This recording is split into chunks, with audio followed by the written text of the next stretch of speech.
What would you do if one day the home you helped build quietly made space for you to leave? At 72, Robert Hayes had already lost the love of his life, but he never expected to slowly lose his place in his own family too. No arguments, no shouting, just a quiet conversation that changed everything. So instead of fighting to stay, he chose to walk away. Back to an old, forgotten house, the one he and his wife used to visit years ago. But what he found there wasn't just memories. It was a secret his wife had kept for decades. And that secret would change the rest of his life. If this story speaks to you, take a second to subscribe and tell me, where are you watching from today? Because sometimes the moment you feel left behind is exactly where your story begins. A quiet spring morning lingered over the neighborhood, the sky pale and overcast, a soft chill in the air that made everything feel slower, as if the day itself was hesitating to begin. Robert Hayes stood by the kitchen window, his hand resting lightly against the cool marble counter, watching the branches of a maple tree sway just enough to remind him that time was still moving. At 72, his body no longer carried the weight it once had. His shoulders, once broad and steady, now curved slightly inward, as if shaped by years of carrying things no one ever saw. His hair had turned a muted silver, cut short out of habit, and a faint layer of gray stubble softened the sharp lines of his jaw. His face was not fragile, but it held the quiet wear of a man who had learned to endure more than he ever spoke about. He had been standing there long enough for the coffee in his cup to go cold. Behind him, the kitchen carried on without him.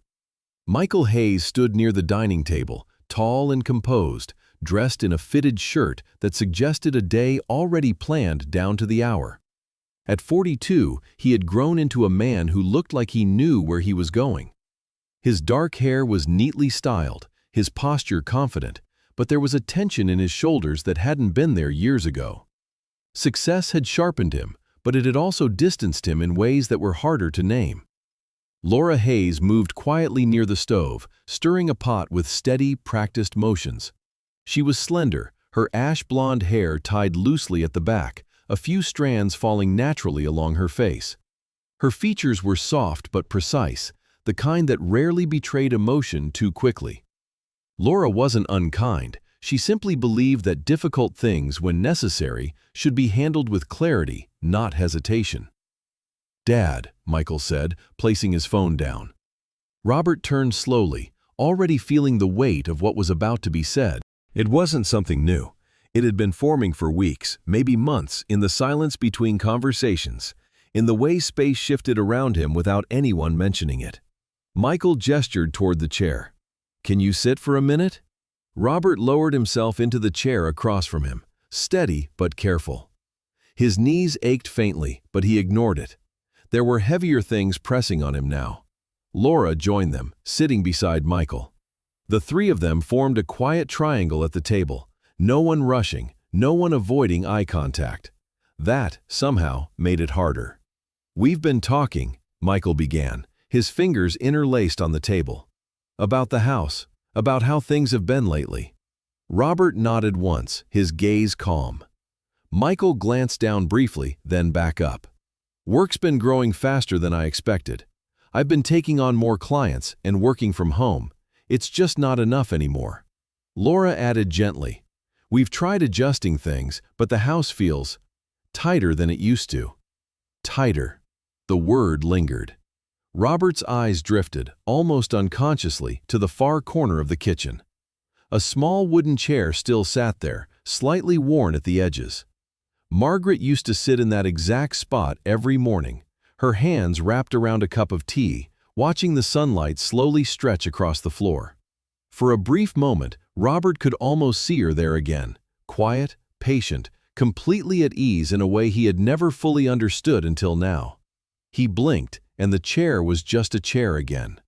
"I understand," he said quietly. And he did. That was the part that made it hurt. Michael leaned forward slightly. "We also need to think about you, Dad, about what's best for you." Robert didn't move. Laura's voice followed, calm but careful. "You've been on your own for a while, and we worry about your safety, about If something happens and no one's there. Supported. The word wasn't spoken this time, but it was there. There's a place we looked at, Michael added. Not far from here. Good staff, people your age, activities, community. People your age. Robert's fingers tightened slightly against his leg. I'm not struggling, Robert said, though his voice came out quieter than he intended, as if even he wasn't entirely sure who he was trying to convince anymore. Michael nodded quickly. I know that, and you've done great. This isn't about you not being capable, it's just thinking ahead. Thinking ahead. Robert studied his son for a moment, not the boy he had once carried on his shoulders, but the man sitting across from him now. Responsible, practical, trying, in his own way, to do the right thing. Michael rubbed the back of his neck, a gesture he hadn't made in years, not since he was younger, back when he didn't always know what the right thing was. Can I ask something? Robert said. Of course, Michael replied. Do I get to choose where I go? The room went still. Michael hesitated, not long, but long enough to matter. There is one option, he said slowly. The old place, out in the countryside. Robert didn't respond right away. The old place. It had been years since anyone had said those words out loud. That house? Laura asked softly. Michael nodded. It's still under Dad's name, technically. Images surfaced before Robert could stop them. Long summer afternoons, the smell of soil after rain, Margaret kneeling in the garden, brushing dirt off her hands with a quiet smile. She had always believed that things could grow, even in places that didn't look ready. He remembered one afternoon clearly. The ground had been dry, stubborn, unyielding. He had told her it wouldn't work. She had looked at him, smiling gently. You don't wait for the right conditions, Robert. Sometimes you just begin. He hadn't thought about that in years. It's probably worse than you remember, Michael said carefully. No maintenance, no utilities. It might not even be safe. Robert heard him, but something inside him had already shifted. I'd like to see it, he said. Michael studied him, then nodded. We can drive out there, just to take a look. The drive was quieter than either of them expected. The city gave way slowly to open roads, then fields, then stretches of land that felt untouched by time. Robert sat in the passenger seat, hands resting loosely, watching everything pass by without really seeing it. Michael glanced at him occasionally, as if trying to understand something that had never needed explanation before. When they turned onto the narrow dirt road, the car slowed. Branches brushed against the sides with a dry, scraping sound. And then they arrived. The house stood ahead, partially hidden beneath creeping vines and overgrown trees. The structure leaned slightly, its paint long faded, the windows clouded with dust and time. It looked forgotten, but not empty. Robert stepped out of the car. The air here felt different, still, quiet, almost as if it had been waiting. He reached into his pocket and pulled out the old key. The metal was worn, slightly rusted along the edges. Margaret had always insisted on keeping it safe. Just in case, she used to say. He took a few slow steps forward, stopping at the edge of the yard. His chest tightened, not from sadness, but from recognition. He hadn't lost this place, he had simply left it behind. Michael stepped out beside him. Dad, we can look around, but… Robert turned slightly, his voice calm, steady in a way that surprised even himself. Just give me a few weeks. If I can't make it work, I'll come back. Michael didn't argue. He didn't interrupt. He just looked at his father, really looked at him, then gave a small nod. Not because he believed it would work, but because, for the first time, he understood that this wasn't about staying or leaving. This was about something unfinished, something Robert had walked away from once before, and something his wife might have never truly let go of. The night did not feel empty in the old house. It felt occupied by something quieter, something that did not move but refused to leave. Robert lay on the worn couch where he had chosen to rest, the same couch he and Emily had once argued about keeping, because she insisted it still had good years left in it. Now the fabric was faded, the cushions uneven, But as he stared into the darkness, he could almost hear her voice again, light, certain, always just a little ahead of him. Sleep did not come easily.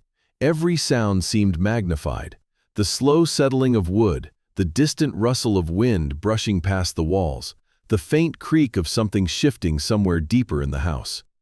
At one point, he turned his head toward the hallway, convinced he had heard movement, but there was nothing there, only shadows layered over more shadows. Morning arrived without ceremony. A pale light slipped through the dust-covered windows, softening everything it touched, making the worn surfaces appear almost gentle. Robert pushed himself upright slowly, pausing halfway as his body reminded him of its age. His back resisted, his joints protested, and for a brief moment he remained still, waiting for the dizziness to pass. At 72, even standing up had become something that required intention. He moved through the house without rushing, his steps careful, almost cautious, not out of fear, but out of unfamiliarity. The place was his, and yet it wasn't. The kitchen greeted him first, exactly where he remembered it, but altered by time. The cabinets were still intact, though coated in a thin layer of dust. The sink stood where it always had, beneath the same window where Emily used to stand in the mornings, her sleeves rolled up, sunlight catching in her hair as she hummed quietly to herself. He stopped there longer than he meant to. For a moment, he didn't see the dust. He saw her. Not clearly, not fully, but enough. Emily had never been loud in the way she loved things. She noticed details Robert often overlooked. The way soil changed after rain, the way light shifted across a room, the way certain flowers only opened at certain hours. He had admired that about her, but from a distance, as if it were something separate from him, rather than something he needed to understand. Now standing in the quiet of the kitchen, he felt the absence of that understanding more than the absence of her. He turned the faucet out of habit. Nothing came. The silence that followed was practical, not emotional, but it grounded him. This place wasn't just memory, it was reality, and reality required work. Outside, the air carried the crispness of early morning. The yard stretched unevenly, grass grown wild in places where there had once been order. Robert stepped carefully, his shoes brushing against the overgrowth as he made his way toward the old well near the side of the house. It was still there, just as he remembered, weathered, quiet, patient. He stood over it for a moment, then reached for the rope. The first pull was harder than expected. Not impossible, just more than it used to be. He adjusted his grip and tried again, slower this time, letting the movement find a rhythm rather than forcing it. When the bucket finally rose to the surface, he paused, his arms slightly unsteady, his breathing deeper than he wanted it to be. He didn't rush the next step. That was new. Carrying the water back took longer than it should have. He stopped once halfway, setting the bucket down gently, looking back at the house as if measuring the distance again. It wasn't far. It had never been far. But distance felt different now. Inside, he poured the water into an old metal pot, watching the surface settle into stillness. It was a small task, a necessary one, and yet it held his full attention. He spent the rest of the morning moving through the house in fragments. A chair repositioned, a window opened, a pile of boards shifted slightly to one side. Nothing dramatic, nothing complete, but each action made the space feel less forgotten. Around midday, his phone vibrated. Michael. Robert wiped his hands on his shirt before answering. Hey. Hey, Dad, you okay? There was something different in Michael's voice now.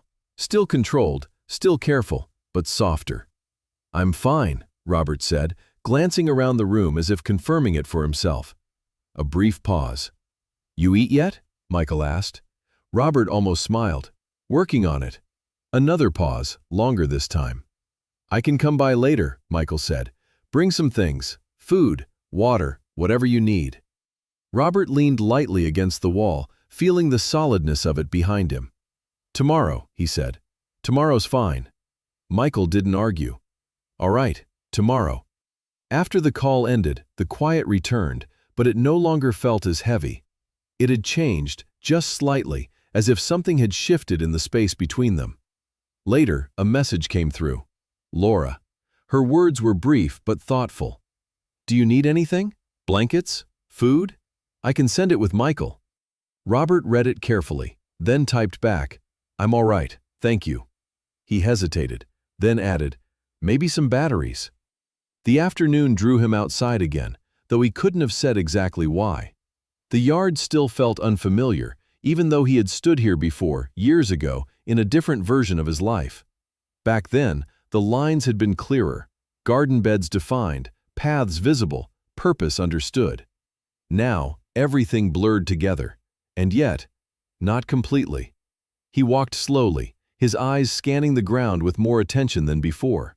It wasn't just overgrowth, there were patterns beneath it, subtle shifts in the soil, slight differences in texture. He followed one of those differences almost without thinking, step by step, until he reached the far edge of the yard. There, partially hidden beneath wild grass, was a section of earth that didn't match the rest. It looked disturbed. Not recently, but not untouched either. Robert crouched carefully, his knees resisting the movement. He reached out, brushing his fingers across the surface. Softer, looser, intentional. His brow tightened slightly. That didn't make sense. No one had been here. At least, that was what he had believed. He cleared away a bit more of the grass, revealing faint wooden markers, small, worn, but placed deliberately. Not scattered, not random.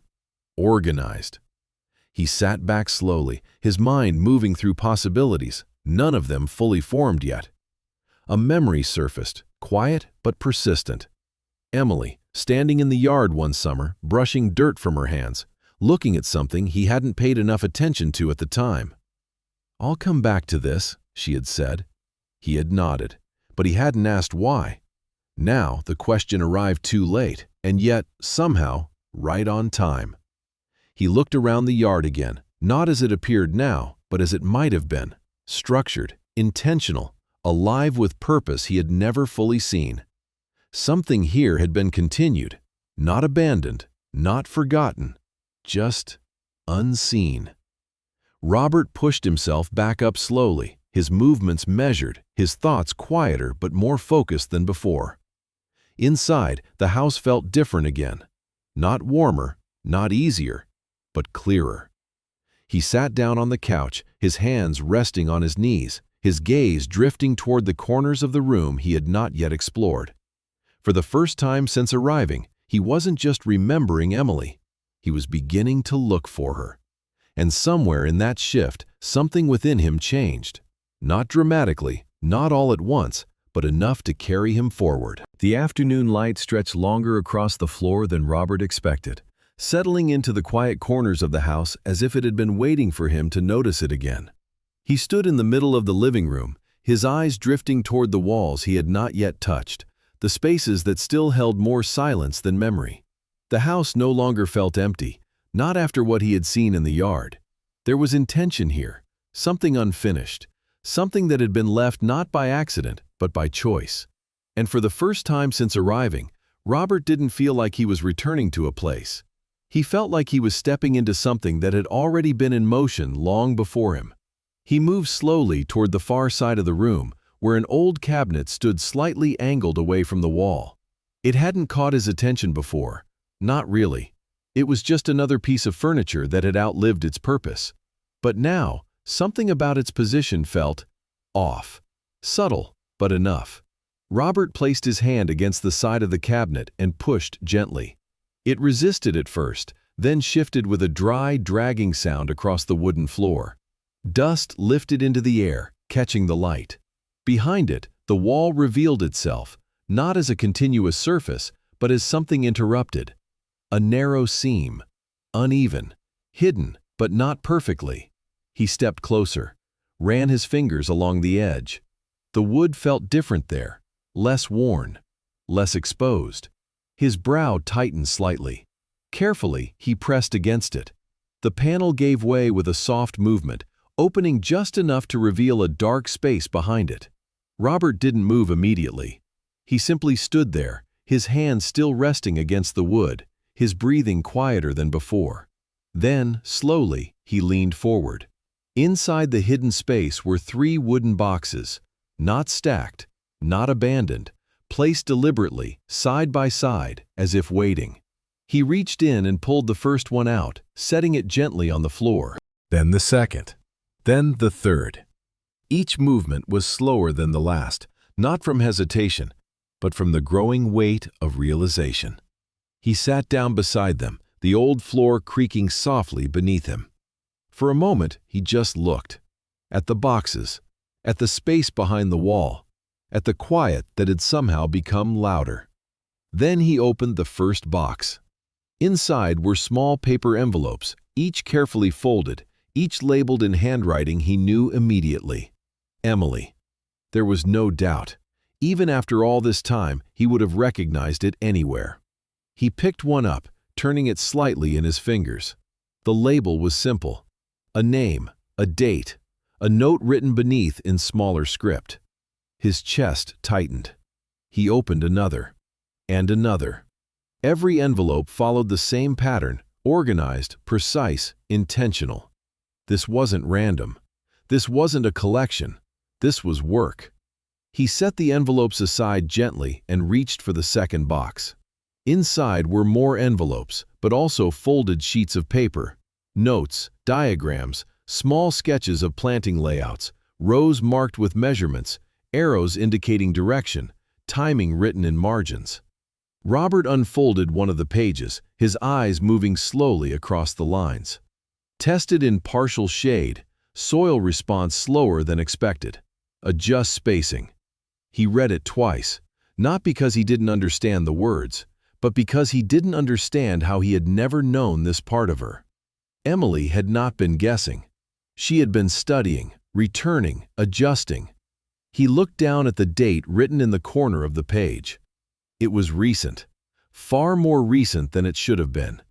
His hands stilled. That didn't make sense. He had believed, no, he had been certain that they had both left this place behind years ago, that their lives had moved forward together in the same direction. But the pages told a different story, a quieter one, a separate one. Emily had come back here, more than once, alone. The realization did not arrive all at once. It unfolded slowly, like the pages in his hands, layer by layer, each one revealing something he had not seen before. He sat there for a long time, not searching for answers, just absorbing what was already there. The third box held several thin notebooks. He opened the first one carefully. The pages were filled edge to edge, dates, observations, notes written in a steady, consistent hand. There were no gaps, no unfinished thoughts, just continuation, year after year, season after season. Robert turned the pages slowly, his fingers brushing lightly against the paper, as if the texture itself could bring him closer to her. There were small details woven into the notes, weather conditions, soil changes, light patterns at different times of day, but there were also lines that felt different, softer. Came back early this morning. The light is better before anyone else is awake. I think I understand this place more when I'm here alone. He paused at that line, read it again. Alone. The word lingered longer than the others, not heavy, but significant. Robert leaned back slightly, the notebook resting in his lap, his gaze drifting toward the open space behind the wall. He tried to remember, tried to place moments where she might have left without him noticing. There were days he had been busy, distracted, focused on things that had seemed important at the time. He had assumed they were moving together, in the same rhythm, but maybe she had been carrying something quietly beside him all along, not hidden out of secrecy, but out of necessity, because it was hers, a part of her that didn't need to be shared to be real. The thought didn't hurt in the way he expected. It settled instead, deep, steady, like something finally making sense. Robert closed the notebook slowly, his hand resting on the cover for a moment longer than necessary. He looked around the room again, not as it was now, but as it must have been for her. The same walls, the same floor, but filled with intention, with purpose, with a kind of quiet focus he had never fully recognized. This hadn't been a place she returned to out of habit.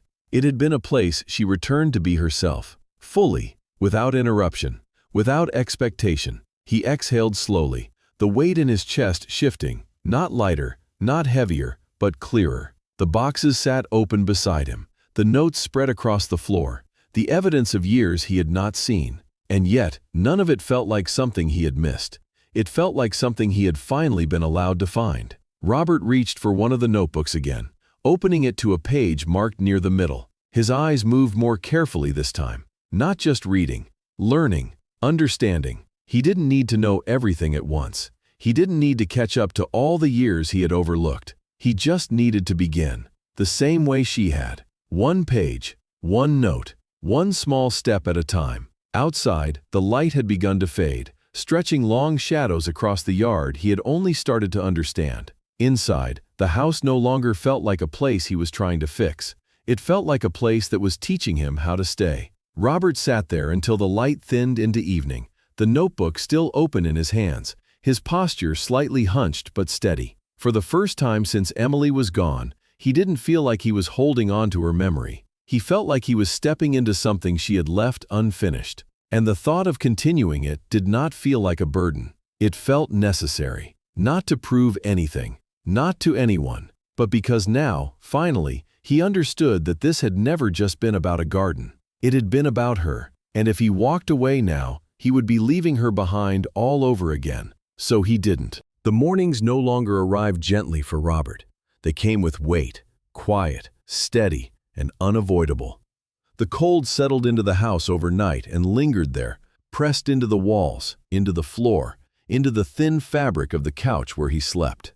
When he opened his eyes, the light was pale and distant, and for a moment he remained still, not because he wanted to, but because his body asked him to. His back felt stiff, his shoulders carried a dull, spreading ache, and even the simple act of sitting up required more intention than it once had. He placed one hand against the edge of the couch and pushed slowly, pausing halfway as a wave of dizziness passed through him. He had never noticed before how much balance mattered. Outside, the air cut sharper in the early hours. The walk to the well had already become part of his routine, but routine did not make it easier. The rope felt rougher in his hands now, the weight of the bucket more stubborn. He lowered it carefully, listening to the distant splash, then began pulling it back up. The motion was slower than before, not by choice, but by necessity. By the time the bucket reached the top, his arms trembled slightly, and he stopped, holding onto the rope as if letting go too quickly might undo the effort entirely. Carrying the water back required more thought than strength. He walked carefully, placing each step as if the ground might shift beneath him. Halfway to the house, he set the bucket down and rested, his breathing heavier than he liked to admit. The distance had not changed, but something else had. Inside, the silence returned as it always did. It was no longer unfamiliar, but it was not comforting either. He poured the water into a rusted pot and watched the surface settle, his attention fixed on something so small it would have once passed unnoticed. Now it mattered. Everything required attention. Everything required patience. That word stayed with him longer than expected. The day unfolded in fragments. Robert did not move through tasks anymore. He moved between them. A few minutes of effort followed by stillness. A small adjustment, then rest. He cleared a narrow space near the window where the light lasted longest, dragging a chair aside, stacking loose boards against the wall. Each action was deliberate, careful, incomplete. At one point, stepping down from the front porch, his foot pressed against a weakened plank that gave slightly under his weight. The shift was small, but enough. His balance faltered, and for a brief second, his body reacted too slowly. His hands shot out, gripping the railing just in time. His breath tightened, his chest rising sharply as he steadied himself. He didn't fall, but the moment stayed, longer than it should have. He stood there for a while after, his hands still resting on the railing, his eyes fixed on the step below him. It wasn't fear that settled in. It was awareness. A quiet understanding that certain things, once automatic, were no longer guaranteed. That afternoon, his phone rang. Michael. Robert answered more quickly now,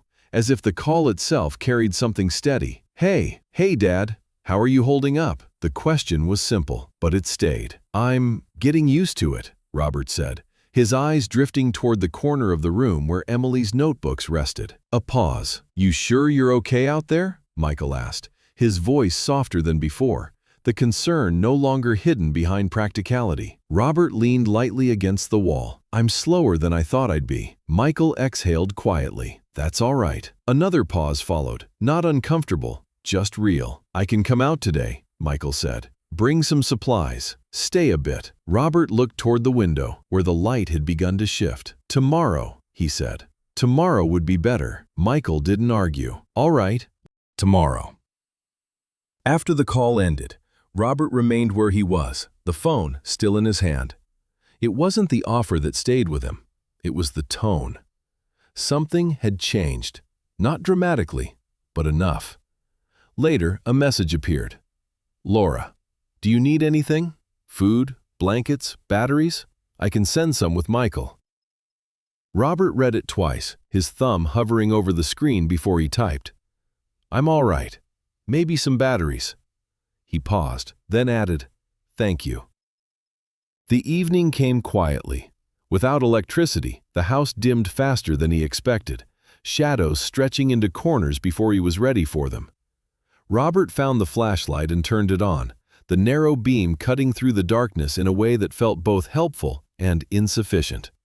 He sat on the couch, the notebooks beside him, the light resting across the floor. There were moments, long, quiet ones, when doubt settled in. Not loud, not overwhelming, just present. Maybe this had been too much. Maybe he had asked more of himself than he could give. The thought didn't leave as quickly this time. He leaned back slightly, closing his eyes, letting the silence fill the space around him. And then, slowly, something else surfaced. Not doubt, memory. Emily's handwriting. Steady, patient, never rushed. He reached for one of the notebooks, opening it carefully, the beam of the flashlight shifting as he adjusted it closer. Tested in partial shade. He read the line once, then again. There was no urgency in it, no demand, just observation. He looked around the room, then toward the window, where the last trace of light had already disappeared. He didn't need to do everything, not tonight, maybe not even tomorrow. He just needed to begin, properly. Robert exhaled slowly, the tension in his chest easing, not gone, but quieter now. He reached for a small piece of paper and a pencil, his movements steady despite the fatigue in his hands. At the top he wrote, "Tomorrow." Then, beneath it, slower, "Start with shade." He placed the paper beside the notebook, his hand resting lightly on both. Outside, the wind moved softly through the overgrown yard. Inside, the house remained still. But something had shifted. Not in the walls, not in the space, in him. For the first time since arriving, Robert was not trying to prove that he could still do everything he once could. He was learning how to do what mattered now. And in that quiet shift, he began, not as the man he had been, but as the man he still was. The next morning did not feel lighter, but it felt clearer. Robert woke before the sun had fully risen, not because his body had rested well, but because something within him had settled into a quiet rhythm. The cold still lingered in the walls, and his back still carried its familiar stiffness, but he no longer resisted those sensations. He acknowledged them the way one acknowledges weather, present, unavoidable, but not defining. He sat up slowly, taking a moment before standing, his hand resting briefly against the couch as he steadied himself. The room around him remained unchanged, but his place within it had shifted. Outside, the air was cool but softer than the days before. The yard, still overgrown in places, no longer felt like something distant or unfamiliar. It felt like something he had begun to understand, not fully, not yet, but enough. Robert walked toward the section of soil he had discovered, the one marked subtly beneath the wild grass. His steps were careful, but no longer uncertain. He crouched slowly, his knees resisting as always, and brushed his hand across the earth. The soil still held its looseness, its quiet readiness. He paused, not out of hesitation, but out of respect. Then, carefully, he reached for one of the envelopes from Emily's collection, the paper slightly worn, the handwriting steady and unmistakable. He opened it with more care than necessary. Inside were a few small seeds, unremarkable at first glance, easily overlooked. But he no longer saw them that way. Not after everything he had read. He glanced at the notebook resting beside him, open to the line he had marked the night before. Start with shade. Robert looked up, studying the yard differently now. Not as a whole, but in parts. Where the light lingered, where it shifted, where it softened. It took him longer than expected to decide on a spot, and even then, he adjusted twice before settling. He didn't rush the planting, each movement was deliberate. The soil was turned slowly. The seeds were placed gently, spaced as the notes had suggested. He covered them with care, pressing the earth just enough, not too much. When he finished, he remained there for a moment, his hands resting lightly on his knees, his gaze fixed on the patch of soil that now held something unseen. There was no immediate result, no visible change, and yet it did not feel empty. Inside, he washed his hands with the water he had brought earlier, the simple act taking longer than it once would have. By midday, he had already learned to stop, not because he wanted to, but because he needed to. He sat near the window where the light remained steady and allowed himself a longer rest than he would have once permitted. This too was new, resting without guilt. The first few days passed in this rhythm, mornings outside, afternoons spent recovering, evenings with the notebooks. Robert did not try to do more than he could. He did not measure progress by how much was accomplished, but by how much he understood. Some days he did very little, and for the first time that did not trouble him. On the third morning, as he stepped outside, he noticed something small, so small that he almost missed it. A slight break in the surface of the soil, a subtle change in texture. He leaned closer, lowering himself carefully, his breath slowing as he focused. There it was, a thin, fragile line of green pushing through the earth. Robert did not reach out to touch it immediately. He simply looked, as if any movement might undo it. It was not strong, not yet, but it was there, and that was enough. Later that week, Michael arrived just before noon. His car pulled up slowly along the uneven path, stopping near the edge of the yard. When he stepped out, he looked around briefly, not with judgment, but with quiet assessment. Michael had always been a man who carried himself with structure. He was in his early 40s, tall, broad-shouldered, his dark hair kept short, his expression often composed, even when he was thinking deeply. Years of responsibility had shaped him into someone practical, someone who solved problems rather than sat with them. But now, as he approached the house, there was something softer in the way he moved. "You've been busy," he said, glancing at the cleared section near the window. Robert gave a small nod. Slowly, Michael set the bags he had brought onto the table inside, food, batteries, a thicker blanket. He moved through the house with quiet efficiency, checking the porch steps, reinforcing the loose plank Robert had nearly fallen through, adjusting a hinge that no longer aligned properly. "You should have told me about this," Michael said, tapping the repaired step lightly.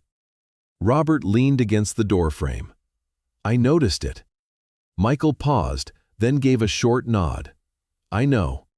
They didn't say more. They didn't need to. Outside, Michael followed Robert into the yard, his gaze settling on the small patch of soil. "You planted something?" Robert nodded again. Michael crouched slightly, studying the ground before spotting the thin green sprout. For a moment, he didn't speak. Then, quietly, "It's working." Robert didn't answer right away. He simply looked at it again. "Yes," he said, "it is." That afternoon, before leaving, Michael handed him a small folded note. "Laura made a list," he said, "things you might need later, just in case." Robert took it, his fingers brushing against the paper. "Tell her thank you." "I will." As the car disappeared down the path, the quiet returned. but it no longer felt empty. It felt held. That evening, Robert sat with the notebook again, the flashlight resting beside him. He turned to a new page, reading more slowly than before, not because he had to, but because he wanted to. There were still things he didn't understand, but there were fewer than before. Outside, the wind moved gently through the yard, brushing past the small place where something had begun to grow. Inside, Robert closed the notebook and rested his hand lightly on it. He was not waiting anymore. Not for something to end, not for something to change. He was already in it, living it. And for the first time in years, the days ahead did not feel like something to endure. They felt like something to continue. The garden did not transform all at once. It didn't suddenly become full or complete or effortless. It grew the way everything in Robert's life seemed to grow now. Slowly, unevenly, with pauses in between progress. The rows were no longer invisible beneath the wild grass. They had shape now, definition, intention. But the work behind them had not become easier, only more familiar. That, Robert had come to understand, was its own kind of strength. The mornings remained his most reliable time. The air was still, the light softer, and his body, though never fully rested, felt more cooperative in those early hours. He would step outside with careful movements, his hands slightly stiff, his shoulders reminding him of the previous day's effort. But he no longer saw those sensations as resistance. They were simply part of the rhythm. He checked the soil first, always the soil, then the leaves, the stems, the small, fragile signs of growth that could easily be missed if he moved too quickly. He didn't move quickly anymore. One morning, the sky shifted without warning. What had begun as a quiet gray settled into something heavier, darker. The air thickened, and within minutes, the first drops of rain began to fall. Slow at first, then heavier, until the yard blurred beneath it. Robert stood just inside the doorway, watching. There was nothing he could do. The rain did not ask for permission. It did not consider effort or timing. It simply came. By the time it passed, the yard looked different. Not destroyed, but changed. One of the smaller rows had been disturbed. The soil uneven, parts of it washed away just enough to expose what had been carefully placed beneath. Robert stepped outside slowly, the ground still damp beneath his feet. He crouched near the affected row, his knees protesting, his breath steady but measured. He didn't react immediately, he observed. Then, carefully, he began again. Not from frustration, not from urgency, just from understanding. He had seen enough in Emily's notes to know this was not failure. It was part of the process. Still, the effort cost him more that day. By the time he finished restoring the row, his hands trembled slightly, and his shoulders carried a deeper fatigue than usual. He returned inside earlier than planned, lowering himself onto the couch with a controlled heaviness. The house was quiet again, but the quiet had changed. It no longer echoed, it held. Later that evening, a chill settled deeper into his chest. It wasn't sharp, not alarming, just present. A heaviness that made each breath feel slightly more deliberate. Robert recognized it for what it was, a small illness, nothing serious, but enough to remind him that being alone came with its own risks. He drank water slowly, wrapped himself in the thicker blanket Michael had brought, and allowed himself to rest without argument. The old version of him might have pushed through it, dismissed it, ignored the signals. Now he listened. The next morning, he moved less, and he didn't apologize for it. By midday, his phone rang. Michael. Robert answered, his voice steady, though quieter than usual. "You all right?" Michael asked immediately. "I'm fine," Robert replied. "Just a little tired." There was a pause. "Turn on the camera," Michael said. Robert hesitated, then did as he was asked. The small screen lit up, showing his face, the room behind him. Michael studied it. Not quickly, not casually. "You don't look fine," he said. Robert almost smiled. "I've looked worse." Another pause. "I'm coming by tonight," Michael said. "You don't have to." "I know," Michael interrupted. "I'm still coming." The call ended before Robert could respond. The sun had already begun to set by the time Michael arrived. His headlights cut through the dimness outside before the engine quieted. He stepped out quickly, his posture sharper than usual, his movements less measured. When he opened the door, he didn't speak immediately. He looked at Robert, at the room, at everything that had changed, and everything that hadn't. Michael had always carried tension in the way he held himself, but tonight it was different, more visible, less controlled. "You should have told me," he said. Robert shifted slightly on the couch. "It's nothing." Michael shook his head. "It's not nothing if you're here alone." The words weren't harsh, but they were direct. Robert didn't argue. Instead, he reached for the notebook beside him, opening it slowly, turning it toward Michael. "I've been following this," he said. Michael glanced down, his expression shifting as he read the notes, the diagrams, the handwriting that wasn't Robert's. "Mom wrote this?" Robert nodded. "She came back here," he said, "more than once." Michael didn't respond right away. He sat down instead, leaning forward slightly, his elbows resting on his knees, the notebook still in his hands. "I didn't know," he said quietly. "Neither did I." The silence that followed was not empty, it was shared. Later that night, after making sure Robert had eaten and taken what he needed, Michael stayed longer than he usually would have. He checked the doors again, the porch step, the window latches. Before leaving, he placed a small bag near the table. "More supplies," he said, "just in case." Robert nodded. "Thank you." Michael hesitated for a moment, then added, "I'll call in the morning." And this time, it didn't sound like a question. In the days that followed, the garden continued to grow, not perfectly, not evenly, but steadily. The rows became clearer, the leaves stronger. And then, one morning, something changed. It wasn't the first sprout, it was something more, a bloom, small, delicate, but unmistakable. Robert knelt beside it slowly, his movements careful, his breath quieter than usual. The petals were not fully open yet, but they held their shape, their color soft against the earth. He didn't reach for them immediately, he simply looked. Time passed without him noticing.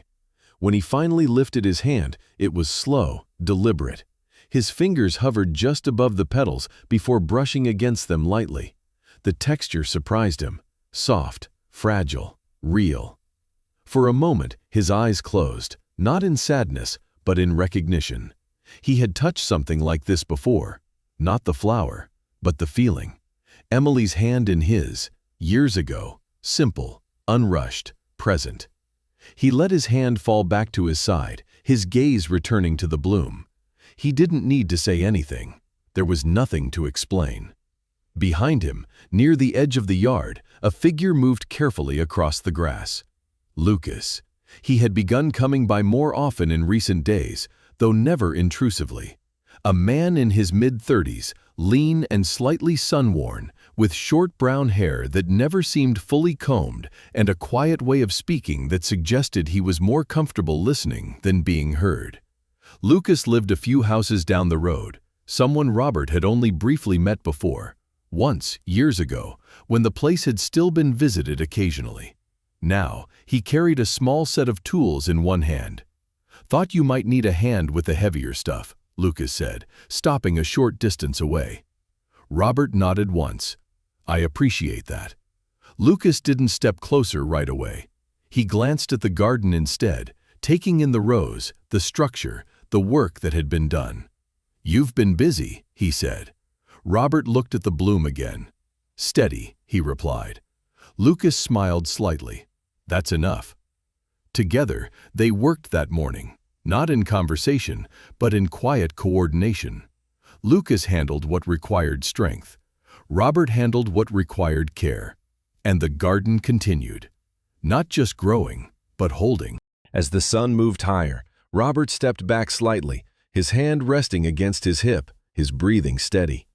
The yard was no longer something he had to reclaim. It had become something he belonged to. And for the first time, the life he was living didn't feel like something fragile. It felt rooted. The visits did not feel unusual at first. They came quietly, without announcement, without any clear shift in intention. Michael still arrived on weekends, still brought supplies, still checked the structure of the house as he always had. But something in the way he stayed had begun to change. He no longer moved through the space like someone completing a task. He lingered. The first time Robert noticed it was in the afternoon light. Michael had finished adjusting one of the loose boards near the back of the house, wiping his hands against his jeans before stepping into the yard. Usually, that would have been the moment he left. A short visit, efficient, purposeful. But this time, he didn't reach for his keys. He stood there instead, watching.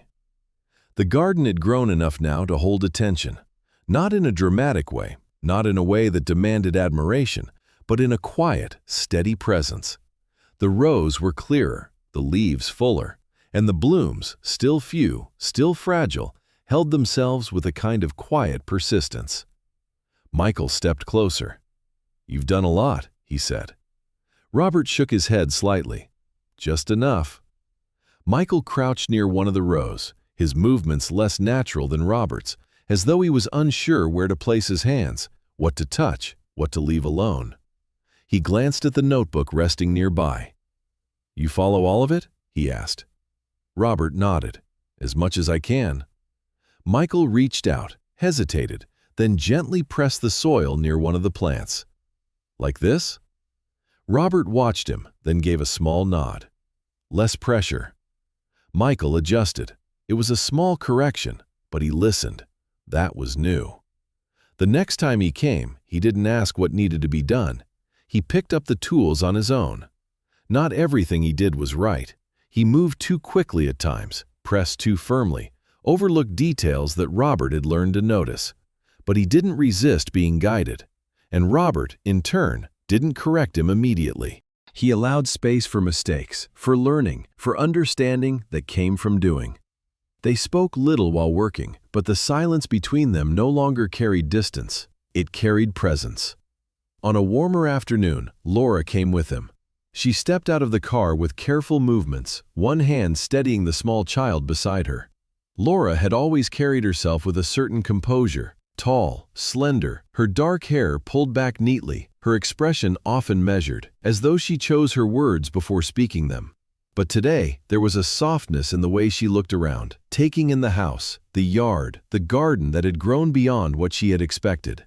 "This is different," she said quietly. Robert gave a small smile. "It is." The child, no more than 4 years old, with light brown hair that refused to stay in place, and wide, curious eyes, let go of Laura's hand and stepped forward, drawn immediately to the open space. "Grandpa?" the child said, uncertain but hopeful. Robert lowered himself slowly, his knees careful, his movements deliberate. "I'm here," he said.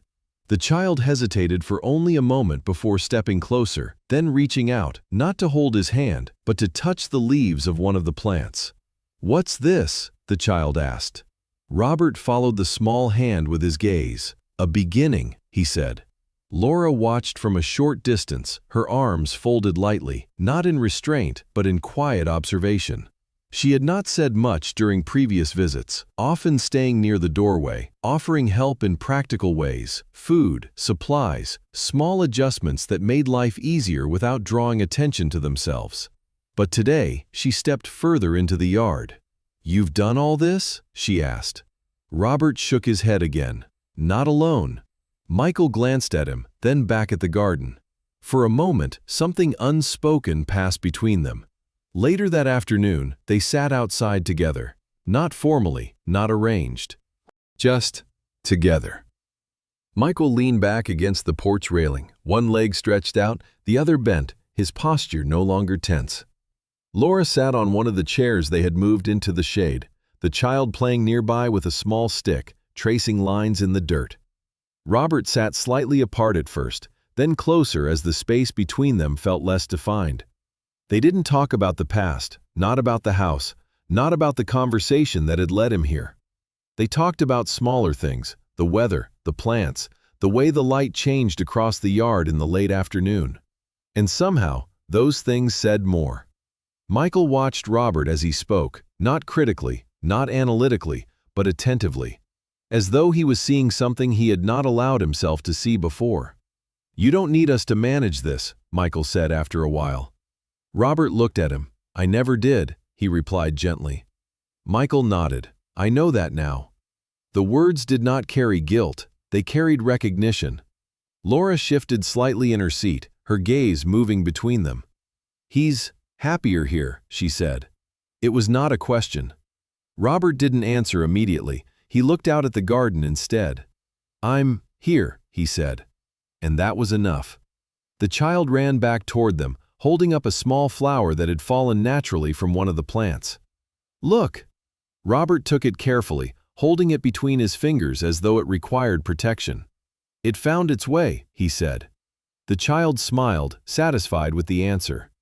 As the sun lowered, the air shifted again, not colder, not warmer, just different. The kind of change that marked the end of a day not by what had been done, but by what had been shared. When they prepared to leave, there was no rush, no sense of obligation. Michael stood near the car for a moment before turning back. "We'll come again next weekend," he said. Robert nodded. "You're welcome anytime." And this time, it did not sound like permission, it sounded like truth. After they left, the quiet returned. But it was not the same quiet as before. It carried voices, laughter, movement. Not as echoes, but as something that had been placed there and would remain. Robert walked slowly through the garden once more, his hand brushing lightly against the leaves as he passed. The rows were not perfect, the blooms were still few. There was still work to be done, there always would be. But the space around him no longer felt like something he had been left in, it felt like something he had grown into. And the distance that had once existed between him and his son had not disappeared. It had changed, not closed, but understood. And in that understanding, something steadier had taken root. 2 years did not pass in a single motion. They unfolded the way Robert had come to understand everything else. Quietly, in small pieces, marked not by sudden change, but by steady continuation. The garden did not become something grand overnight. It did not demand attention. It did not need to. It simply remained, and in remaining, it grew. By then, the wild edges of the yard had softened into something intentional. The rows were no longer tentative lines drawn through uncertainty. They were established, shaped by repetition, adjusted by experience. Some plants had thrived, others had not. And Robert no longer tried to hold on to every loss as something that needed explanation. He let things be what they were. The mornings were still his. He rose slowly, as he always did now, his movements deliberate, his body carrying its familiar limitations. His back no longer surprised him with pain. It reminded him gently of where he stood in his life. His hands, marked by time and work, no longer trembled as often, not because they had grown stronger, but because he had learned how to use them differently. He did not rush. He no longer tried to complete a day. He entered it. The garden responded to that.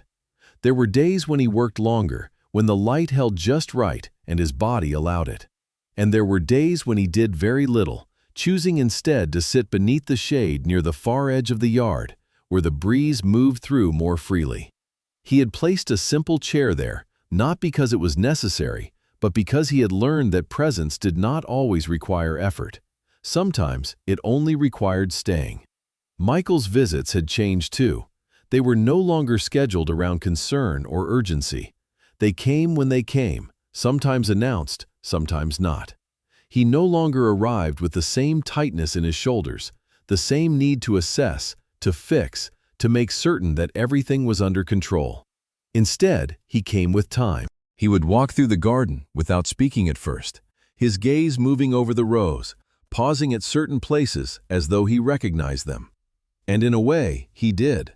Not because he had built them, but because he had been present as they grew. "Looks different again," he said once, standing beside Robert in the late afternoon light. Robert glanced at him. "It always does," he replied. Michael nodded, as if that made sense now in a way it hadn't before. He had changed too. There was less insistence in the way he spoke, less urgency in the way he moved. He asked fewer questions, but the ones he asked carried more attention. "What do you need this week?" he would say. And sometimes Robert answered. Sometimes he didn't. Both were understood. Laura came more often now, no longer hovering at the edge of the space. She moved through the house and yard with quiet familiarity, placing things where they were needed without asking, adjusting small details that made the place more comfortable without changing what it was. Her presence had always been careful, but now it was also relaxed. She had learned the rhythm too. The child had grown. No longer uncertain, no longer hesitant, the small figure moved freely through the yard, now taller, steadier, still curious. The child no longer asked what each plant was. Instead, questions had changed. Why do they grow like that? Why do some stay small? Robert answered when he could, and when he didn't, he said so. That, too, became part of the learning. Lucas still came by, not every day, not even every week, but often enough that his presence felt like part of the place. He never stayed longer than needed, never spoke more than necessary, but his help remained steady. The tools he carried were the same, worn by use, practical in their purpose. His movements had a kind of quiet efficiency that came not from urgency, but from familiarity with work that required patience. "You've got it under control," Lucas said once, leaning slightly on the handle of his shovel. Robert looked out at the rows. "Not control," he said. Lucas nodded. "Right." They didn't need to define it further. There were still difficult days, days when the weather turned without warning, days when his body reminded him more strongly of its limits, days when the work felt heavier, when even the act of walking across the yard required more effort than he would have liked. But those days no longer carried frustration. They carried awareness. He had learned when to stop. That had become its own form of strength. On one particular afternoon, the light settled across the garden in a way that felt almost familiar. Not identical to any moment before, but close enough to bring something back, not as memory, but as recognition. Robert stood near the center of the yard, his hand resting lightly against his side, his gaze moving slowly across the rows. The plants were not perfect. They never had been. But they were there, alive, continuing. The chair beneath the tree remained in its place. The tools leaned where they had been left. The house behind him still carried its age, its marks, its quiet presence. Nothing had been restored to what it once was, and yet nothing felt unfinished. Michael's voice came from behind him. "Dad." Robert turned slightly. Michael stood a few steps away, his posture relaxed, his hands at his sides. There was no urgency in his voice, no concern that needed to be addressed. "Thought I'd stop by," he said. Robert nodded. "I'm here." Michael smiled faintly. "I can see that." They stood there together, not speaking for a moment, both looking out at the same space, the same rows, the same quiet work that had been done over time. "I used to think," Michael began, then stopped. Robert didn't press. "That strength meant handling everything," Michael continued, "making sure nothing fell apart." Robert glanced at him. "And now?" he asked. Michael exhaled slightly. "Now I think it's knowing what matters enough to stay." Robert looked back at the garden. "That sounds right," he said. There was no need to say more.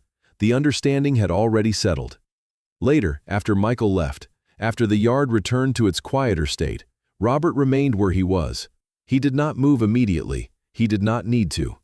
The light shifted slowly, the shadows lengthening across the rows, the air cooling just enough to signal the end of the day. He looked down at his hands. They were not the hands they had once been. They did not move as quickly, did not hold the same strength, but they held something else now. Care, awareness, choice. He did not need to prove anything, not to his son, not to himself, not to the past. He was not here to show that he was still strong. He was here because he had chosen to stay. And in that choice, there was a different kind of strength. One that did not resist time. One that moved with it. He turned slightly, his gaze settling on a small section of the garden where the earliest plants had first taken root. They had grown since then, changed shape, spread beyond their original place. He reached down, his fingers brushing lightly against the leaves. The motion was familiar, not because it had been repeated, but because it had been understood. Emily had known this, not in words, but in the way she had left things behind. Not instructions, not expectations, but beginnings. Robert straightened slowly, his posture still careful, his movements still measured. The garden did not belong to him. Not entirely. It held more than his work, more than his time. It held what had been given, and what had been continued. He stood there a moment longer, the quiet surrounding him not as absence, but as presence. Love had not disappeared. It had changed its shape, and he had changed with it. At 72, he was not reaching towards something ahead.